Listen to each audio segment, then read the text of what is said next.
السلام علیکم ورحمۃ اللہ وبرکاتہ۔ ناظرین، امید کرتا ہوں کہ آپ حضرات بخیر و عافیت سے ہوں گے۔ آج کا ہمارا مسئلہ ہے روزے کی حالت میں گیم کھیلنا کیسا ہے۔ ناظرین، اس سے پہلے کہ ہم ویڈیو کے جانب بڑھیں، میری آپ سے ایک چھوٹی سی اپیل ہے کہ اگر آپ ہمارے چینل پر پہلی مرتبہ تشریف لائے ہیں تو ہمارے چینل کو سبسکرائب کر لیں اور ساتھ میں بیل آئیکن کو بھی پریس کر لیں تاکہ آنے والی ہر نئی ویڈیو سب سے پہلے آپ تک پہنچے۔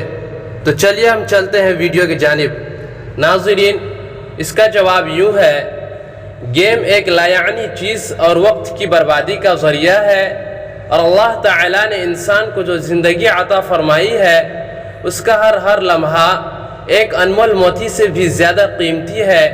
انسان کو چاہیے کہ وہ اپنی زندگی کے قیمتی لمحات صرف جائز و مفید کام میں صرف کریں، لایعنی کاموں میں ہرگز صرف نہ کریں۔ نیز یہ گیم اپنے اندر ایک شیطانی کشش رکھتے ہیں۔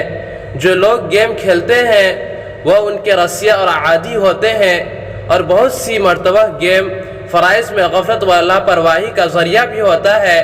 اس لیے آدمی روزے سے ہو یا روزے سے نہ ہو، بہر صورت گیم سے پرہیز کرنا چاہیے، بلکہ روزہ کی حالت میں تو اس طرح کی فضولیات سے بہت زیادہ بچنا چاہیے تاکہ روزہ کے فوائد اور اس کی برکات پورے طور پر حاصل ہوں۔ آج کے لیے اتنا ہی، پھر ملتے ہیں کسی نئے ویڈیو کے ساتھ۔ تب تک اپنا بہت سارا خیال رکھیں۔ خدا حافظ۔